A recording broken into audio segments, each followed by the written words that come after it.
Hai, selamat datang ke channel Cikgu. Selepas menonton dan belajar, jangan lupa untuk like dan subscribe channel Cikgu ya.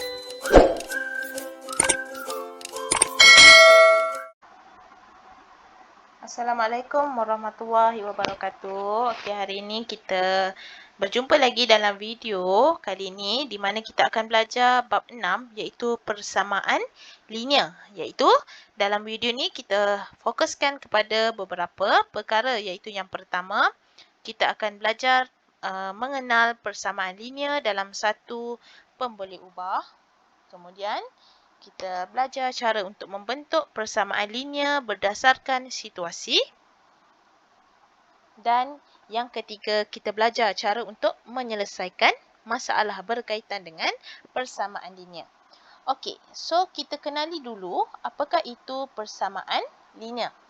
Okey, kalau kita lihat pada nota di sini, iaitu persamaan ini dikenali sebagai persamaan linear dalam satu pemboleh ubah dengan syarat, ada 3 syarat, iaitu yang pertama iaitu kuasa bagi X ialah mesti 1. Macam mana kita nak tahu X tu mesti kuasa 1? X itu tiada apa-apa di atas. Maksudnya dekat atas ni tak ada apa-apa, bermaksud X itu adalah kuasa 1. Kalau kuasa 2, dia ada 2 ke atas. Okey, nombor 2 ke atas. Jadi, untuk persamaan linear mesti X kuasa 1 saja. Okey, kemudian kita ada satu saja pemboleh ubah iaitu X. Ni contohlah kalau soalan tu guna M ke Y ke apa-apa abjad tak kisah. Yang penting mesti satu saja. Kalau diguna X mesti X saja, tak ada Y, tak ada Z. Okey? Dan yang ketiga adalah mesti ada kesamaan iaitu tanda sama dengan Okey, so kita lihat kepada contoh yang pertama, terangkan sama ada persamaan yang berikut ialah persamaan linear dalam satu pemboleh ubah atau bukan. Okey, kalau kita lihat bagi soalan A, 3x tambah 2 sama dengan 5, bermaksud kalau kita refer kepada syarat yang pertama tadi, x mesti kuasa 1. Okey, so kat sini x ni kuasa 1. Okey, lepas dia punya syarat yang pertama okey. Kemudian syarat yang kedua, mesti hanya satu pemboleh ubah sahaja. Okey, kalau kita lihat dekat sini hanya ada X sahaja. Jadi, satu pemboleh ubah sahaja. Kemudian mesti ada kesamaan lah. Okey, tanda sama dengan. Jadi, A ini adalah persamaan linear. Jadi, kalau kita lihat alasannya dekat sini, kerana persamaan ini mempunyai satu pemboleh ubah X dan kuasanya adalah 1. Okey, kita pergi kepada soalan B. P tolak 4Q sama dengan 6. Okey, adakah ianya merupakan satu persamaan linear atau bukan? Kenapa cikgu kata bukan? Kerana dekat sini kita ada dua pemboleh ubah iaitu P dan Q. Jadi bila ada dua pemboleh ubah, dia adalah bukan persamaan linear. Okey? Okey, kemudian kita tengok kepada soalan C. 2K tolak 7 sama dengan K per 3. Okey, so kalau kita lihat dekat sini ada 2K kat situ. Dan dua-duanya adalah kuasa 1 ya. Kuasa 1 yang tidak ditulis. Kemudian hanya ada satu jenis pemboleh ubah. Ingat cikgu kata tadi kalau K, K sahaja. Tak kisahlah ada berapa. Yang penting hanya satu jenis. Okey. Kalau dia tulis kat sini K, sini M, ini memang salah lah. Tapi dekat sini dia hanya guna satu jenis saja K, maka ia adalah persamaan linear. Okay? So kalau kita tengok alasan dekat sini, ia kerana persamaan ini mempunyai satu pemboleh ubah K dan kuasa K ialah 1. Okay, soalan D. Y kuasa 2 tambah 3Y sama dengan 1. Okey, kalau kita lihat dekat sini, jelas memang jelas dekat sini Y kuasa 2. Bila kuasa 2, dia punya kuasa lebih daripada 1, ianya adalah bukan persamaan linear. Sebab tu, alasan dekat sini kata bukan kerana kuasa tertinggi bagi pemboleh ubah Y ialah 2. Okey, sebab syaratnya mesti 1 sahaja. Okey, jadi cikgu harap semua faham. Okey, sekarang kita pergi kepada bahagian B. Cara untuk membentuk persamaan linear berdasarkan situasi. Okey, contoh 2. Bentukkan persamaan linear dalam satu pemboleh ubah bagi setiap yang berikut. Satu nombor ditolak dengan 8, bakinya ialah 2. Okey. Bila sebut persamaan linear, kita akan guna pemboleh ubah. Pemboleh ubah ni maksudnya apa? Huruf lah yang kita guna. Biasa kita guna X, Y, M, N, A, B. Tak kisah huruf apa pun, P, Q ke. Asalkan pemboleh ubah ni mewakili nilai yang kita tidak tahu berapakah nilainya. Jadi dekat sini untuk soalan A, satu nombor ni kita tak tahu nilainya berapa, jadi kita anggap dia sebagai X. Okey? Ditolak dengan 8. Jadi X tolak 8. Sebab tu dekat sini dia tulis X tolak 8. Okey, bakinya ialah 2. Okey? Jadi kita dah membuat satu persamaan linear di mana X ini hanya ada satu jenis dan juga kuasanya adalah 1, dan syarat yang kedua adalah mesti ada sama dengan. Jadi ini adalah persamaan linear yang telah kita bina. Okey, sekarang kita pergi kepada soalan B. Pek Chin membeli 5 batang pen dengan harga Y sen. Okey, so pen dia beli 5 batang. Satu batang tu harga dia Y sen. Jadi kalau 5 batang berapa? Jadi maksudnya 5 darab Y. Okey, 5 darab Y. Kita akan dapat 5Y. Sebab tu dekat sini dia tulis untuk pen 5 darab Y. Kerana satu pen harganya Y sen. Okey, kita darab dengan 5 batang. Okey, kemudian dia kata sebuah buku tulisan berharga RM3. Kalau tadi dah guna sen, kita convert RM3 tu kepada sen. Jadi RM3 ni bersamaan 300 sen. Okey, jadi jumlah wang yang dibayarnya adalah RM7. Bermaksud dia beli 5 batang pen, lepas tu dia beli lagi sebuah buku tadi yang harga RM3 tu. Jumlah yang dibayar tu RM7. Jadi sebab tu maksudnya dia beli 5 batang pen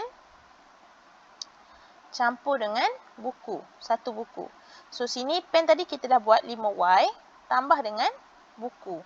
Buku dia dah bagi harga, jadi kita tak perlu nak guna pemboleh ubah. Okey, so kita just convert kepada sen. So 300 sen. Okey, sen tu tak perlu tulis, dan hasilnya apa yang dibayar adalah 700 sen. Okey, sebab tu dia guna 700 sebab kita nak pastikan bahawa unitnya mesti sama. Okey, jadi sekarang kita dah bina satu persamaan linear di mana ada satu pemboleh ubah dan pemboleh ubah tersebut adalah kuasa dengan 1 dan juga ada kesamaan di situ. Okey, sekarang kita pergi kepada contoh 3. Tulis pernyataan atau situasi bagi setiap persamaan yang berikut. Okey, yang ini dia terbalik. Dia bagi persamaan linear, dia suruh kita tulis, kita describe dia punya persamaan tu. Okey, jadi untuk soalan A dia bagi 2X tambah 5 sama dengan 19. Okey, dengan keadaan X ialah satu nombor. Jadi macam mana kita nak describekan dia? Kalau kita tengok dekat penyelesaian ni, 2 kali suatu nombor. Okey, 2 kali suatu nombor ni adalah X. 2 kali ni bermaksud 2X. Okey, ditambah dengan 5. Ditambah dengan 5. Okey, tambah 5. Hasilnya adalah 19. Hasilnya tu bermaksud sama dengan 19. Okey, jadi so kita dapat semula seperti yang diberi pada soalan, iaitu 2X tambah 5 sama dengan 19. Okey, soalan B pula. Y tolak 2 sama dengan 8 dengan keadaan Y ialah umur Rajesh sekarang. Okey, so Y tu dibagi tahu umur. Okey, so umur Rajesh tu bila tolak dengan 2 dapat 8. Itulah dia punya untuk pemahaman kita lah. Jadi kita tengok penyelesaian. Rajesh berumur 8 tahun pada 2 tahun yang lepas. Okey, jadi kenapa dia tolak 2? Sebab 2 tahun yang lepas tu dia dah berumur 8 tahun. Bermaksud sekarang dia berumur 10 tahun. Okey, itu contoh untuk kita describe persamaan linear. Okey, sekarang kita pergi kepada part C, iaitu cara untuk menyelesaikan masalah. Okey, selesaikan persamaan yang berikut. 2X tambah 13 per 5 sama dengan 7. Okey, cikgu akan terangkan dahulu ikut dia punya penyelesaian dalam buku teks. Nanti cikgu akan tunjuk satu lagi kaedah yang lebih ringkas. Okey. Jadi dekat sini apa yang kita perlu faham adalah kita nak mencari nilai X. Okey. Diberi 2X tambah 13 per 5. Per 5 ni bermaksud adalah kepunyaan 2X tambah 13. Okey. Dan sama dengan 7. Okey. Jadi sekarang kita nak tinggalkan X sahaja dekat sebelah kiri. Maka kita nak hilangkan bahagi dengan 5. Per 5 tu. Jadi bahagi ataupun per ni lawan dia adalah darab. Jadi sebab itu kita darab dengan 5 sebelah kiri dan juga sebelah kanan pun mesti didarab. Okey. Jadi kita tak boleh darab sebelah saja. Mesti darab dua-dua belah. Okey. Bila kita darab, dekat sini kita dah cancel out. Okey, bila dah cancel, sebab tu dia hanya tinggal 2X tambah 13 dekat sini. Okey. Kemudian yang sebelah kanan 7 darab 5 lah. Dapat 35. Okey, kemudian kita ingat kita nak mencari nilai X. Jadi hanya X saja yang kita nak. Yang 13 tu kita tak nak. Jadi bila kita tak nak, kita kena buang 13 ataupun tolak 13. Sebab tu dekat sini dia tolakkan dengan 13. Ingat sebelah kiri kita buat, sebelah kanan pun mesti buat juga. Tak boleh sebelah saja. Jadi dekat sini bila kita dah tolak, ini dengan ini dia dah cancel lah. Maka tinggallah 2X sahaja. Okey, dan sebelah kanan kita kena selesaikan. 35 tolak 13 sama dengan 22. Okey. Bila sampai part ni, diberi 2X. 2X tu bermaksud 2 darab X. Jadi kita nak buangkan 2, kita kena bahagi dengan 2. Sebab tu dia bahagi 2 dekat sini. Okey, sebelah kanan dan kiri. Jadi bila kita bahagi dengan 2, yang ini kita cancel, maka tinggallah X sahaja. Dan 22 bahagi 2 dapat 11. Okey, itu kaedah penerangan yang detail lah. Okey, biasanya dalam jalan kerja, kita tak perlu nak buat kanan dan kiri serentak macam tu. Kita tak perlu tunjuk. Okey, caranya adalah macam ni. 2X tambah 13 per 5 sama dengan 7. Okey, step yang pertama, kita nak hilangkan 5. Jadi, kat sini simbol per ni adalah bahagi. Ini bahagi maksudnya. Jadi kalau kita nak hilangkan 5, kita kena darab 5. Masih sama macam dengan tadi. Cuma beza dia terus macam ni. Okey, daripada bahagi, pergi kanan jadi darab. Okey, so 2X tambah 13, 7 darab 5. Okey, so kita selesaikan. 7 darab 5, 35. Okey, kemudian kita nak hilangkan 13. Sama macam tadi. Yang ini kita nak bawa ke kanan. Okey. So, tambah 13, bawa ke kanan, dia akan jadi tolak. Jadi, bila kita dah bawa, hanya tinggal 2X sahaja, iaitu 35. Kita tolak dengan 13. Okey, so 35 tolak 13, kita dapat 22.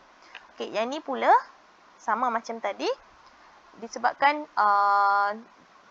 2X, kita nak X sahaja. Yang ni kita nak hilangkan. So, kita nak bawa ke kanan. 2X ni bermaksud darab. Darab bila pergi ke kanan, dia akan jadi bahagi. Jadi, X sama dengan 22 bahagi 2. So, dapatlah 11. Jadi, langkah untuk kanan dengan kiri ni sebenarnya sama. Cuma, bezanya adalah yang kiri ni dia detail lah. Dia tunjukkan dua-dua belah. Itu kanan dan kiri. Tapi sebenarnya kalau nak guna kaedah yang cikgu tunjuk tadi pun tak ada masalah. Tetap sama. Okey.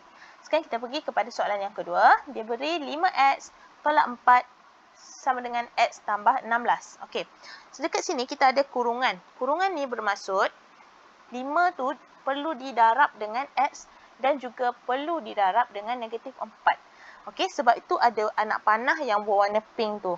Jadi, untuk kita hapuskan kurungan, kita kena darab 5 dengan X dan juga 5 darab negatif 4. Sebab tu untuk langkah yang kedua dekat sini dah tak ada kurungan. Okey. Jadi 5 darab X, kita dapat 5X. Dan tolak 5 darab 4, kita dapat 20. Okey. So sekarang untuk step yang kedua ni, kita dah buka kurungan. Kita dah hilangkan kurungan tersebut. Dekat sini kita guna istilah kembangkan persamaan. Itu kita maksud kembangkan tu maksudnya kita buanglah kurungan tersebut. Okey, bila dah buangkan kurungan, step macam tadilah. Mula-mula kita nak hilangkan 20 ni dulu. So, macam mana nak hilangkan 20? Negatif 20, lawan dia positif 20. Sebab tu dua-dua belah ni kita tambahkan dengan 20. Maka dekat sini kita dah cancelkan. Okey, dan tinggallah 5x sahaja. Dan 16 tambah 20 dia jadi 36 dekat sini. Okey, kemudian 5x kita nak 5x sama dengan x tambah 36. Kalau kita lihat dekat sini, kita ada x di sebelah kanan. Jadi kita perlu letakkan x tu di sebelah kiri. Okey, kita grupkan dia ke sebelah kiri. Jadi kalau kita lihat dekat sini, x ni bermaksud positif x. Okey, bila kita nak bawa ke kiri, dia akan jadi tolak x. Okey. Tapi dekat sini dia guna kaedah dia nak hapuskan x dekat sini. Dia nak hapuskan x dekat sini. Okey, disebabkan positif x, maka dekat sini dia tolak x. Dan sebelah kiri pun mesti tolak x. Okey. Jadi dekat sini dia dah hapuskan x dengan x di sebelah kanan maka tinggal 36 sahaja. Dan di sebelah kiri 5x tolak x akan jadi 4x. Okey. Sekarang tinggal 4x, kita nak hilangkan 4, kita bahagi dengan 4. Okey. Bila bahagi dengan 4, maka di sebelah kiri kita dah cancel, maka tinggal x. Dan 36 kita bahagi dengan 4, kita dapat 9. Okey, ini kaedah yang detail lah. Okey, sekarang cikgu nak tunjuk kaedah yang kedua. Okey. 5x tolak 4 sama dengan x tambah 16. Okey, so step yang pertama sama, iaitu kita kena kembangkan dia. Kita nak hilangkan kurungan. Okey, mesti hilangkan kurungan dahulu. Jadi 5 darab x, 5x. 5 darab negatif 4 sama dengan negatif 20. Okey, yang sebelah kanan ni kita salin saja. Kemudian, step seterusnya, kita nampak dekat sini ada x, sini ada x. Okey, jadi kita grupkan yang ada pemboleh ubah ni di sebelah kiri, yang tak ada pemboleh ubah di sebelah kanan. Okey, jadi apa yang cikgu nak buat adalah, yang ini cikgu nak bawa ke sini. Okey, yang ini pula, cikgu bulatkan dengan ni. Okey, negatif 20 ni cikgu nak bawa ke kanan. Okey, jadi tengok step yang cikgu buat. 5x ni kita just salin dia saja sebab dia tak berubah tempat duduk. Okey, yang berubah adalah x. X dari sebelah kanan cikgu nak bawa ke sebelah kiri. Jadi dekat sini positif, bawa ke sebelah kiri dia akan jadi negatif. Okey. Okey, sebelah kanan pula 16 tu tak berubah. Okey, positif 16.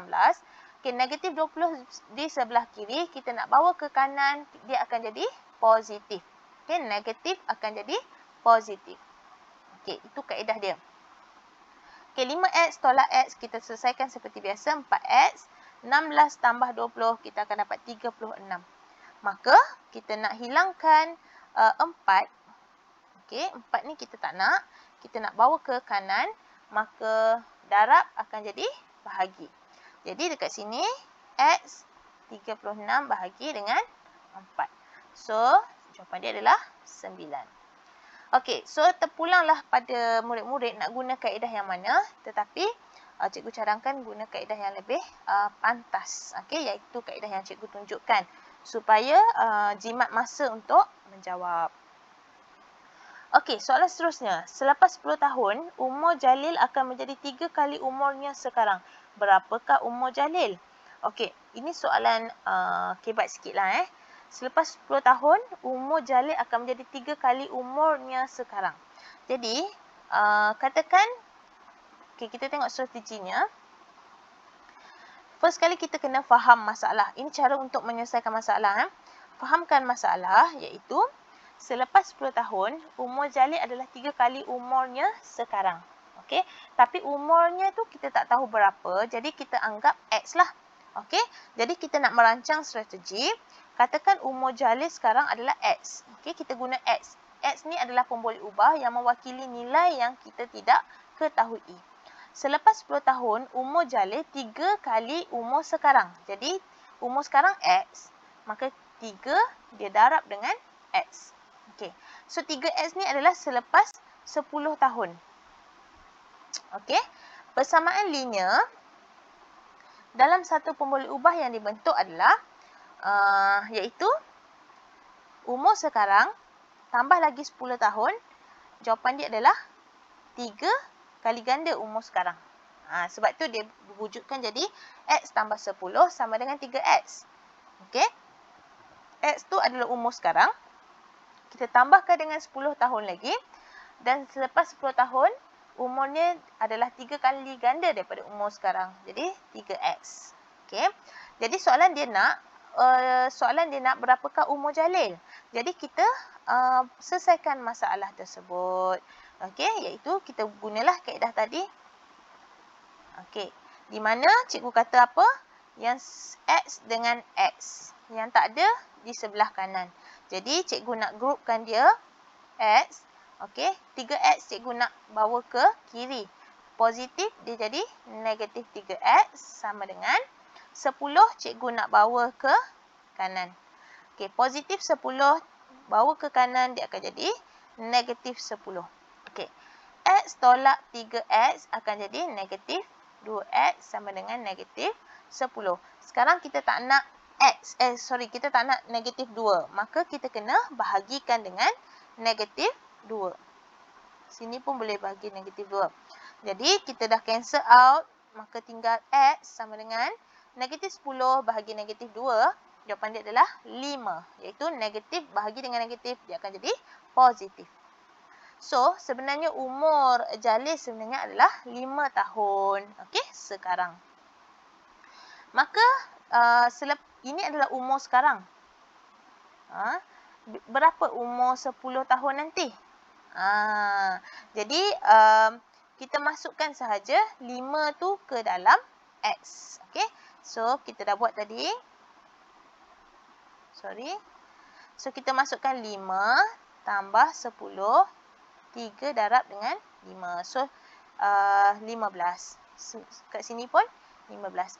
Ini adalah cara untuk kita semak lah. Betul ke tak betul kita punya persamaan linear. Okey, sekarang kita tengok latih diri 6.1D. Cikgu akan tunjukkan cara untuk menyelesaikan masalah berkaitan dengan persamaan linear. Okey. Dalam satu ujian matematik, Azmah memperoleh 17 markah lebih daripada Yazid. Okey, ini clue yang pertama. Ini Azmah. Manakala markah Suzana adalah 2 kali markah Yazid. Sekiranya jumlah markah ketiga-tiga orang murid ini, iaitu Azmah, Suzana dengan Yazid, ialah 161, berapakah markah Azmah? Okey. Sekarang Azmah dia kata 17 markah lebih tinggi daripada Yazid. Markah Suzana pula 2 kali ganda daripada Yazid. Tapi berapa markah Yazid? Okey. Jadi markah Yazid kita tak tahu berapa, maka kita anggap Yazid ni sebagai X. Okey. Kita letakkan pemboleh ubah X kepada Yazid. Okey, Azmah pula. Azmah dia kata 17 markah lebih daripada Yazid. Kalau Yazid dapat X, Azmah kena tambah lagi 17. Okey. Dan Suzana pula 2 kali ganda markah Yazid. Bermaksud 2 darab X. Okey. Ini adalah persamaan dia lah. Okey. Sekiranya jumlah markah ketiga-tiga orang murid ialah 161. Maksudnya jumlah dia semua adalah 161. Jadi kita bentukkan dahulu persamaan linear. Iaitu X tambah 17 tambah 2X sama dengan 161. Okey, mana cikgu dapat ni? Daripada atas. X tambah 17 dengan 2X. Okey, hasil tambah ketiga-tiga markah Yazid, Azmah dan Suzana, hasilnya adalah 161. Maka kita boleh cari nilai X. Iaitu X tambah 2X. Kita grupkan dia sekejap Okey. Jadi 17 ni kita nak bawa ke kanan. Okey, jadi 161 kita tolak dengan 17. Okey, X tambah 2X, jawapan dia adalah 4X. 161, kita tolak dengan 17. Okey, murid-murid boleh tekan kalkulator. Kita kira sama-sama. Jawapan dia adalah 144. Maka kita nak dapatkan X, kita bahagi dengan 4. Yang ini kita cancel. X sama dengan 144 bahagi 4. Kita dapat 36. So, X ni apa? X ni adalah markah Yazid. Okey. Soalan nak apa? Berapakah markah Azmah? Jangan tertinggal jawapan yang betul. Okey. Azmah, kita ambil balik. X tambah 17. Maka X tadi kita dah tahu Yazid adalah 36. Tambah dengan 17.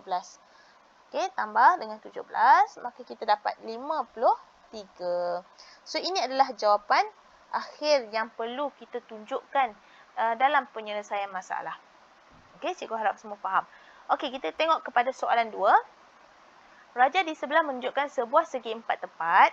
Jika perimeter segi empat tepat itu ialah 66 cm, berapakah luas segi empat tepat itu?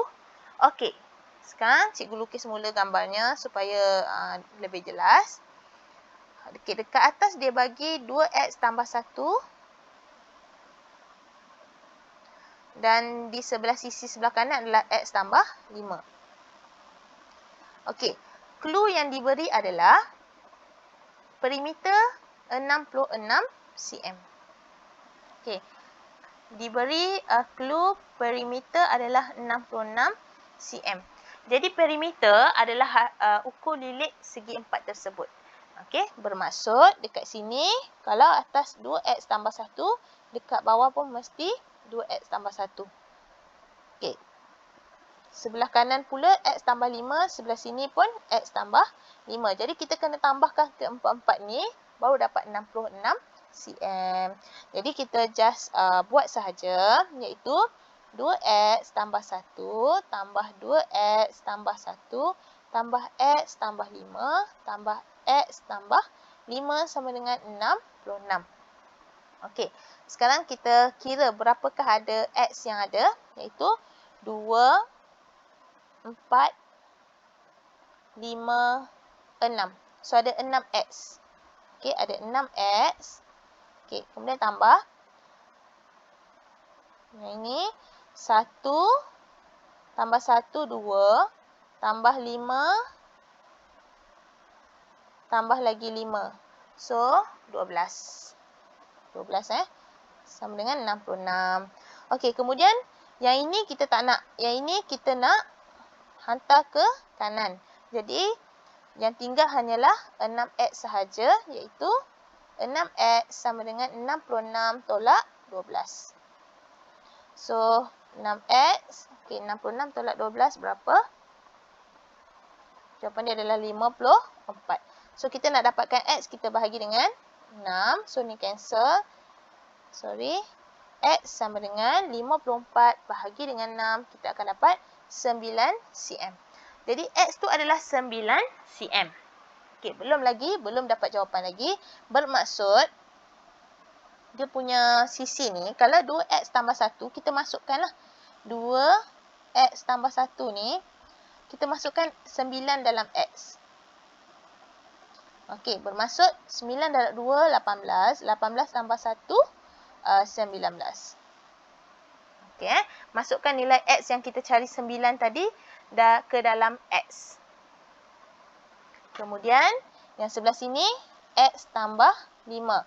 Iaitu, kita masukkan X 9 tambah 5, jawapan dia 14. So, kalau dekat sini 19, sini pun mesti 19, sini 14, sini 14. Soalan nak luas. Luas bermaksud panjang darab lebar. Jadi, kita darabkan sahaja 19 darab 14. Okey, so tekan saja kalkulator. 19 darab 14 sama dengan 266 cm kuasa 2. Okey, ini adalah cara untuk menyelesaikan masalah berkaitan dengan persamaan linear. Jadi, cikgu harap apa yang cikgu ajar pada dalam video kali ini murid faham dan dapat dimanfaatkan. Seterusnya, murid dapat membuat latihan dengan lebih baik. Okey, itu sahaja yang kita belajar dalam video kali ini. Assalamualaikum warahmatullahi wabarakatuh.